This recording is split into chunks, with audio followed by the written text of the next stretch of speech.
of looking noise from the left side. Order 2, no problem. Check your wing level. Jack up on your right wing. Put your left on low.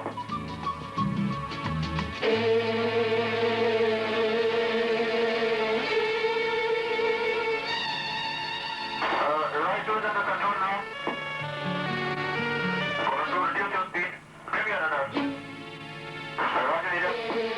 So, what's the RPM of jet engine? Leader, it's reading 0. Order 2 will make the straight approach. Vishal, go on, leader. Google leader, Vishal, go ahead. Request priority landing number 2 has got left engine flame out. Will be long finals in 1 minute.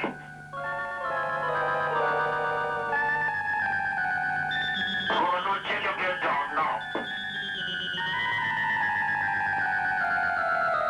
Roger, gears coming down now. Vishal, go to the short finals. Over to you.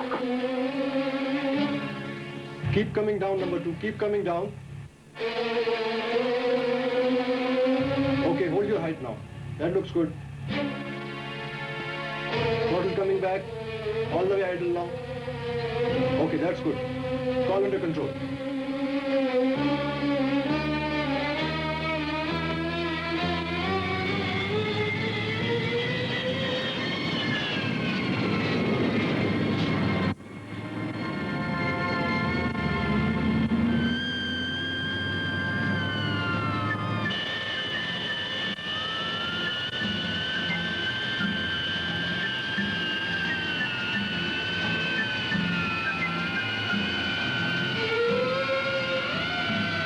Moments of crisis in the air, infrequent in peacetime, become an actuality in war. War or peace, it is the composure of the officer in command of the aircraft, his skills and reflexes, which make the difference between triumph and tragedy. A normal young man in the service of the Pakistan Air Force and of his country. For him, moments of crisis can also be moments of thrills. How are you? Fine, thank you. I heard you met with an emergency? Yeah. Tell us what happened. What happened that I was recovering with Lieutenant Shahid after an air combat mission. Yeah? We were in close formation. So suddenly I felt yaw towards the left side. Immediately I broke off, looked inside. Left engine was unwinding. EGT was dropping. So I knew it was a flame out. So I attempted a restart, but no joy, the engine had ceased. So I told Lieutenant Shah that I'll be recovering independently. And then I recovered through straighten approach, landed safely. You made a high-speed landing or something because it was a straight-in approach? No, speeds was controllable. I could manage to control them.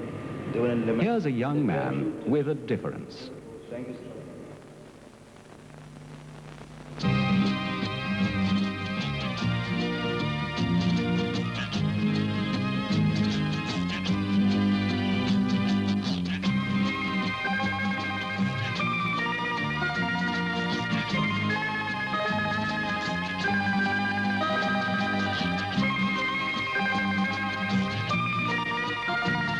Normal young men become men with a difference for good reason, with thought and planning, with effort.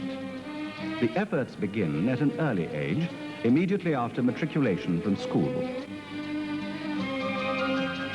At the PAF College in Sargodha, the young flight cadets are put through a 4-year course of study and training that leads to the degree of Bachelor of Science with the accent on aero sciences.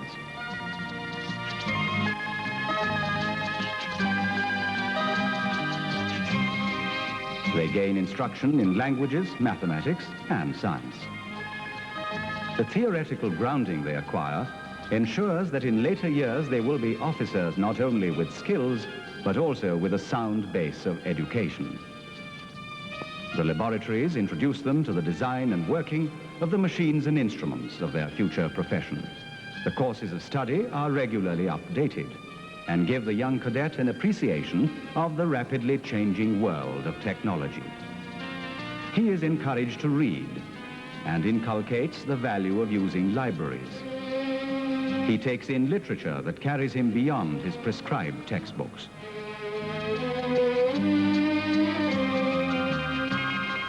Excitement, of course, is when learning can be had by means of hobbies, the very stuff of being young, curious, and inventive.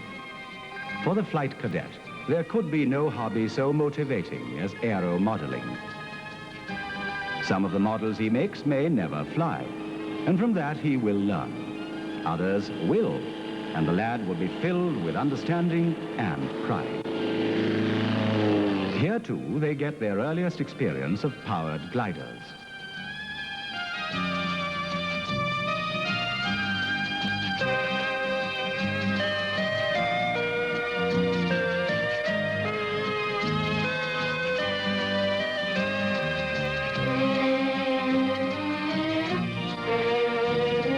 They get their first good look at trainer aircraft. Boys everywhere, at one time or another, dream of flying. Now the first necessary steps have been taken, and when these young men graduate from the PAF college, they are in the world with open eyes and eager minds, equipped to pass on to the business of learning to become flyers.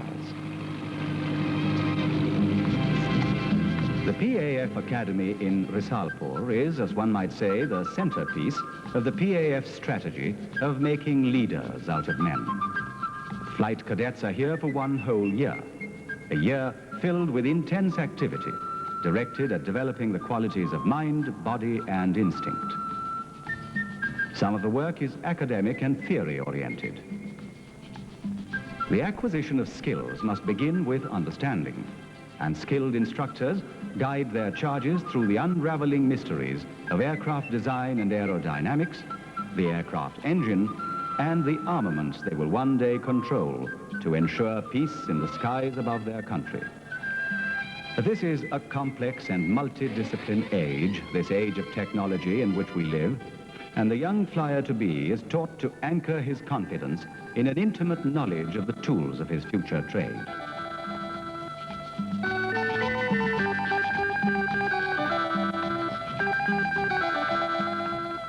Throughout his year at the academy, the flight cadet will also be toning up the muscles of his body. First, of course, in the necessary discipline of the profession, para-jumping.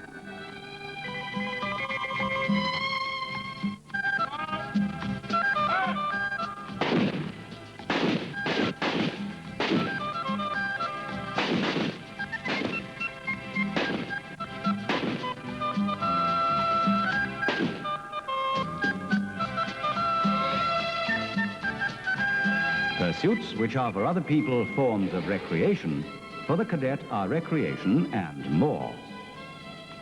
He learns to combat the effects of disorientation. Physical skills, courage, and versatility will prepare him as the man of crisis. The martial arts teach him to use his reflexes.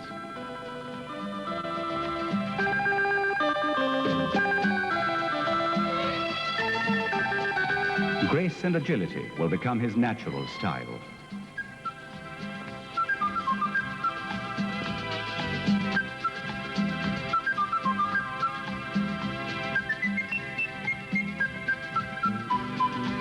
What more pleasurable way could one wish for of learning to be a man of steel? Instruction in flying begins with the simulator. Still on the ground, the flight cadet begins to get the feel of the cockpit. He learns about controls, instruments, procedures.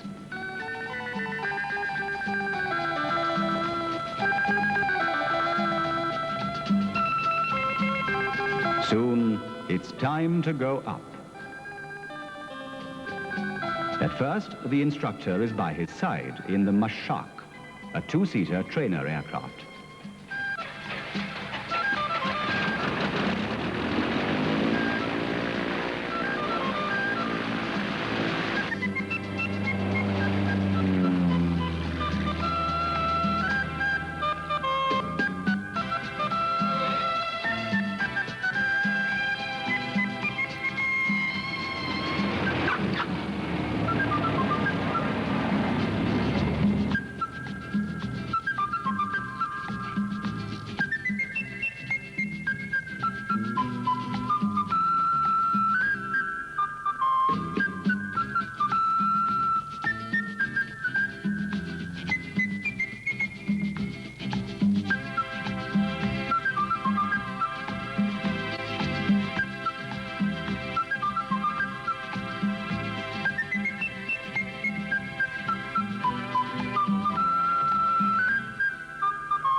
And then, one day, he does it alone.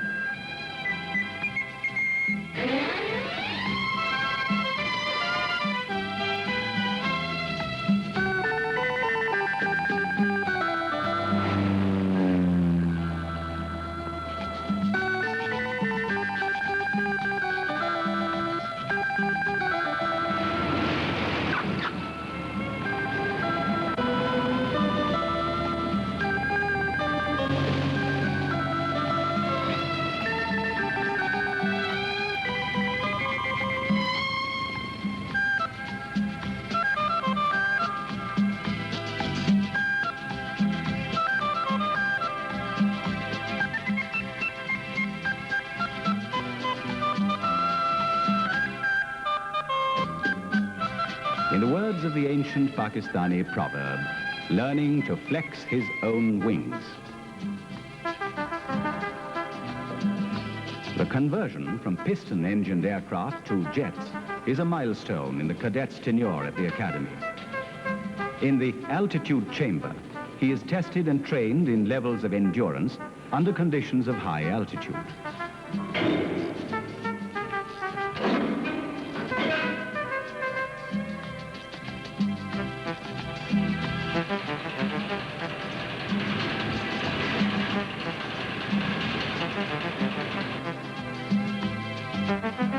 Doctors keep a close watch through observation windows. The cadet is capable now of breathing only through his oxygen mask in the sealed low-pressure chamber.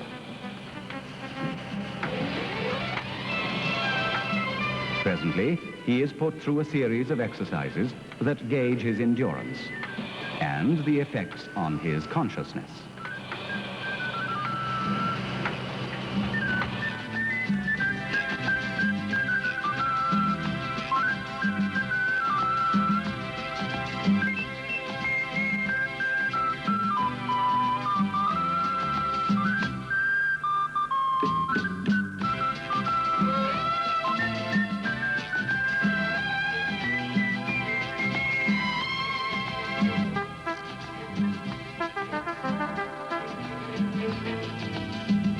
Oxygen masks are tested.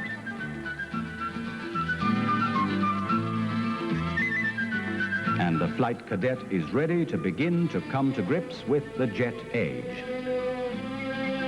The T-37 is a two-seater trainer aircraft. The initial flights are undertaken with the instructor by his side.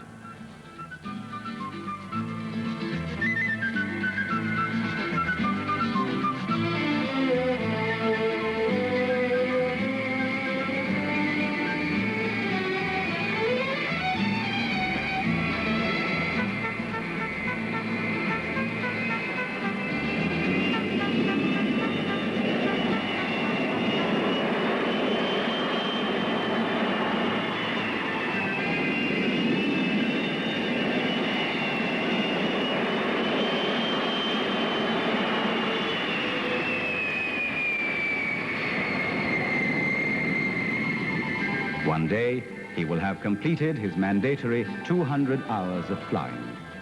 The fledgling cadet is now on the threshold of adulthood.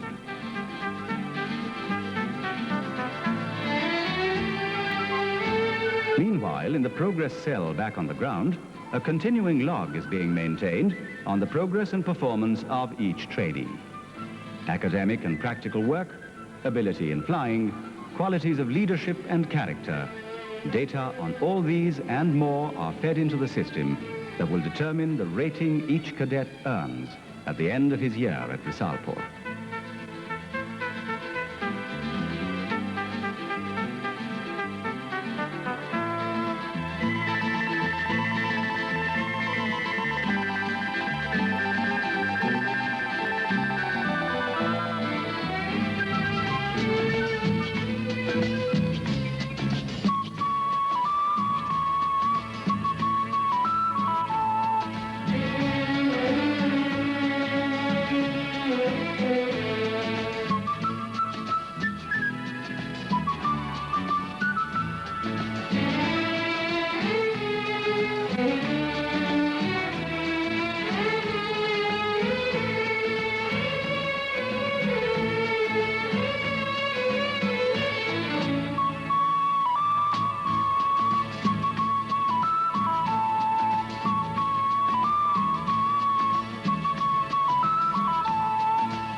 process of learning never ends, but today its journeys end for one class of flight cadets at Risalpur.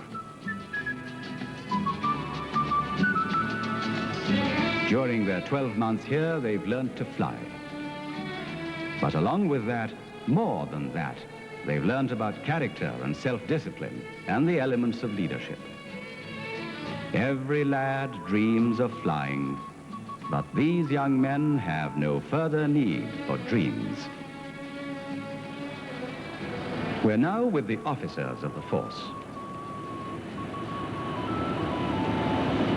At progressive stages in their careers as defenders of the skies, they will take conversion courses to new types of aircraft, new responsibilities, new technologies.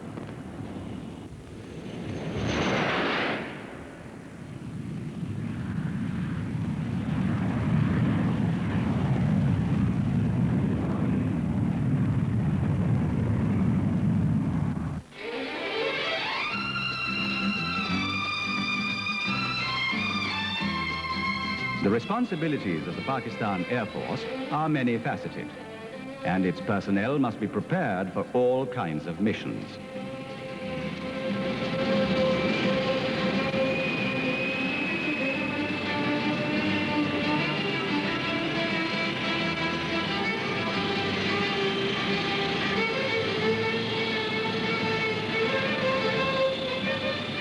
At the Transport Conversion School, the force readies itself to undertake all those assignments, both of peacetime and war, which call for transportation through the skies.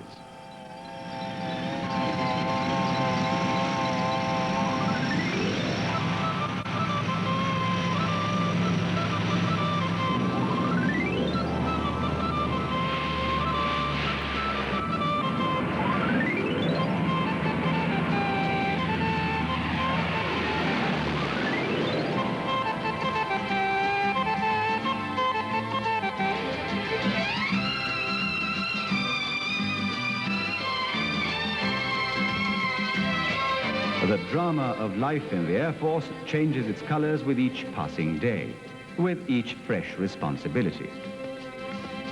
Yet another challenge presents itself, and the spirits soar ever higher.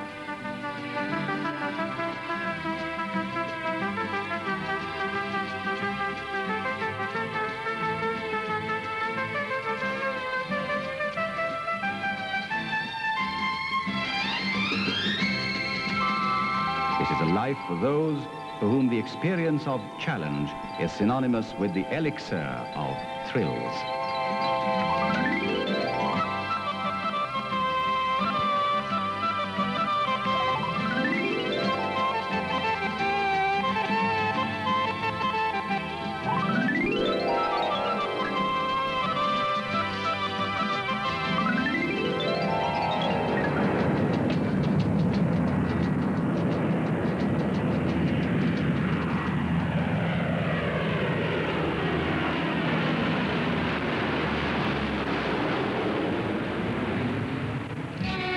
Every mission undertaken is preceded by a briefing session. The minutest detail is discussed, all objectives and procedures determined in advance. In the air, the key words are preparedness and precision. Pakistan, itself a kaleidoscope of color, extends from the warm seas of the south to the most formidable of mountain ranges.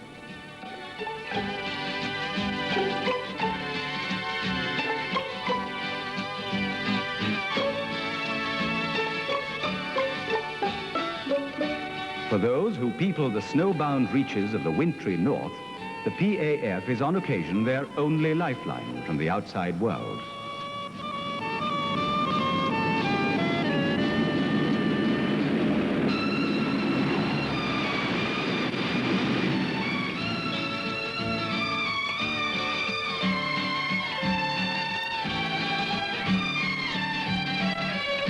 Nestling in these same mountain ranges, at a height of more than 3,000 meters above sea level, is the PAF Skiing and Survival School at Naltar.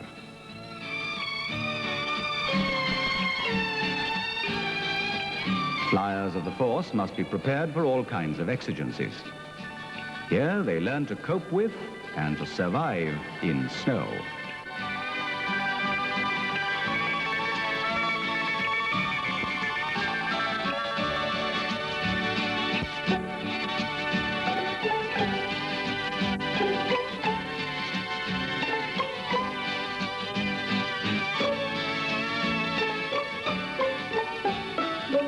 Elsewhere in the country, officers take courses in survival in the desert, the jungle, and in all conditions unforeseen, which the commitment to preparedness dictates.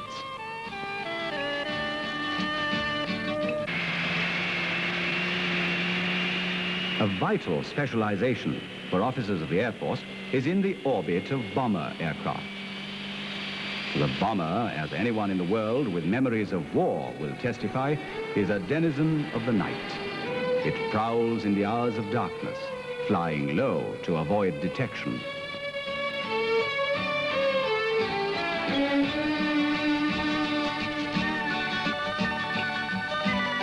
To command this nocturnal mammoth calls for special skills and special conversion courses.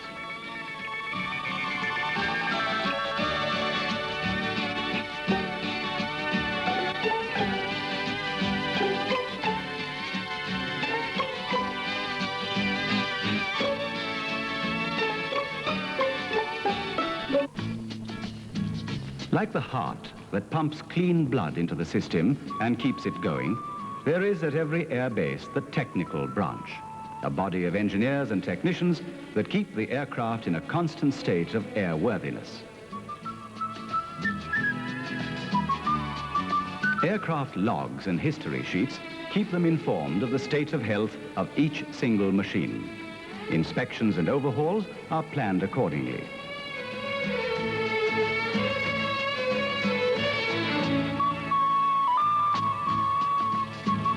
Periodic inspection of each aircraft comes after 25 and 50 hours. After 100 hours, the aircraft is taken apart and each component carefully serviced. Defective parts are removed, serviced, or replaced.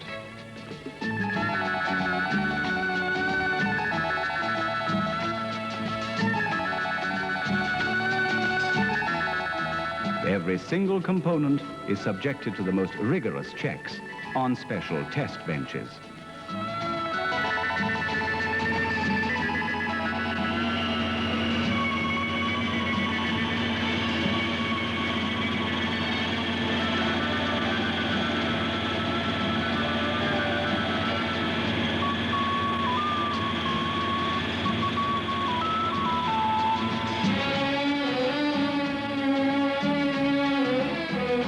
Only then does the work of reassembly commence, like some giant jigsaw puzzle being put together.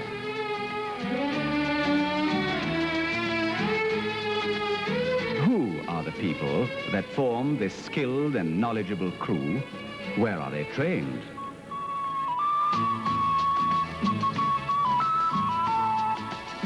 Whence comes the dedication to perfection?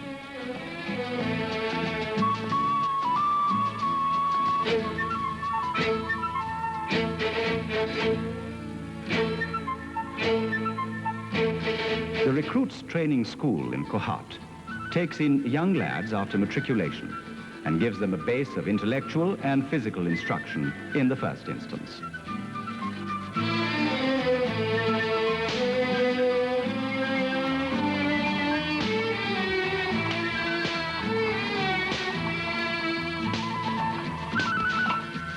They get their earliest introduction here to the equipment they will later have learned to use. They begin to understand some of the underlying theoretical principles. They overcome their awe of technology. Some of them are here for 6 to 9 months, depending on the course, and then, after further trade training, will qualify as aircraft men. Others are at Kohat for a whole year, and will then take apprenticeship courses to qualify as junior technicians.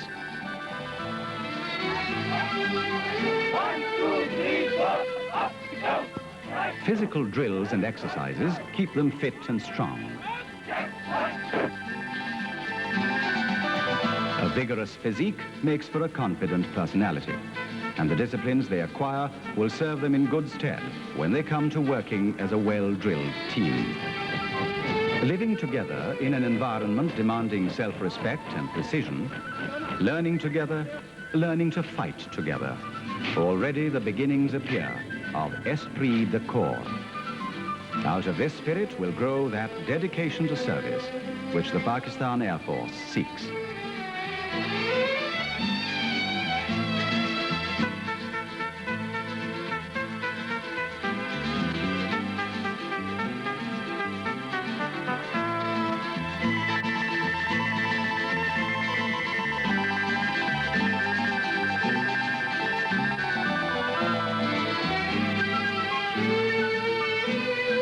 Training school over, the young airmen-to-be find themselves in the PAF schools of electronics and avionics in Korangi. Here, their training becomes more specialized and intensive. For junior technicians, it lasts for 2 years. When they leave, they are fully trained airmen. The backbone of the Air Force, anonymous, but skilled, dedicated, professional. The work of the maintenance crews begins just as soon as an aircraft lands. As in any good hospital, if all is well with its machinery, it is checked and turned around into further duty with minimum loss of time. The slightest flaw, and it is detained for intensive checks.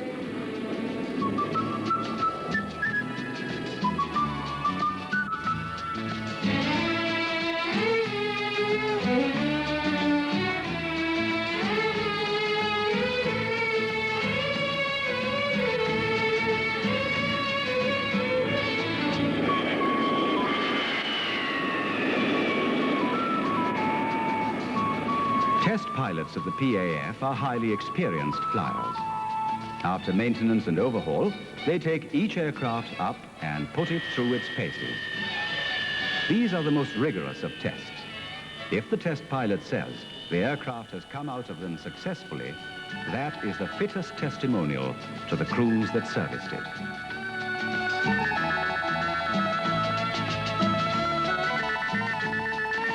The PAF College of Aeronautical Engineering in Korangi, in the suburbs of Karachi, brings together in its courses of study the force's commitment to professionalism and the academic disciplines of a higher institution of learning.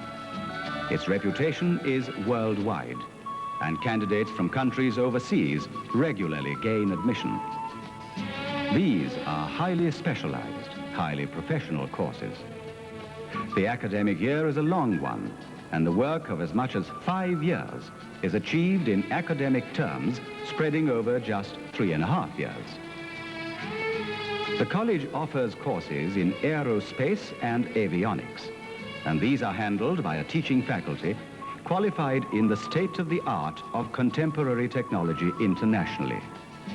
The laboratories and workshops are equipped with the most sophisticated teaching materials. On completion, students graduate with the coveted degree of Bachelor of Engineering in Aerospace or Avionics, qualified to take up professional assignments or to go on for postgraduate work anywhere in the world.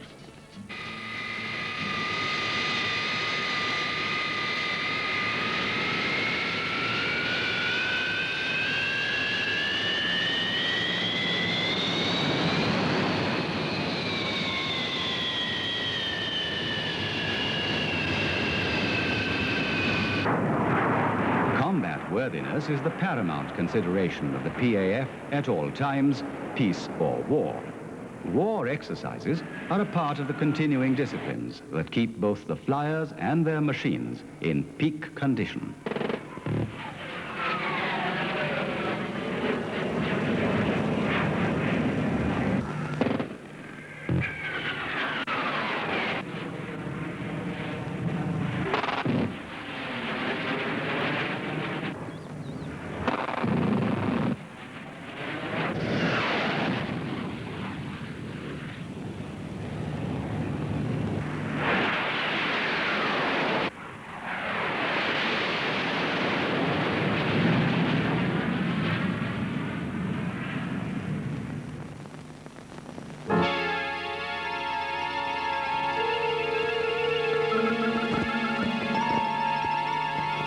defense alert can be sounded at any moment, night or day.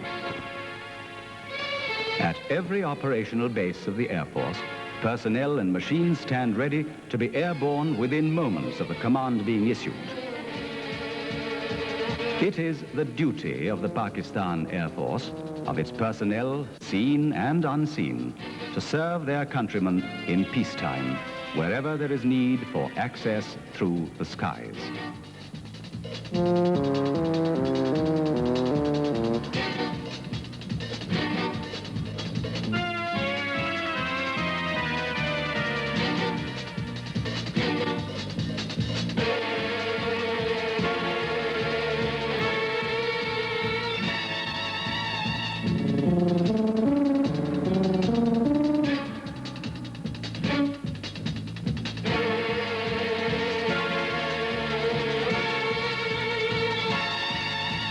It is their privilege to defend their countrymen in war against aggression from the skies. For this, they strive constantly.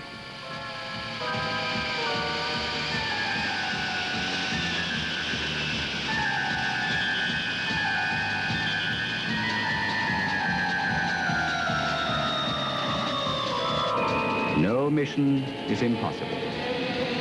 No challenge too daunting.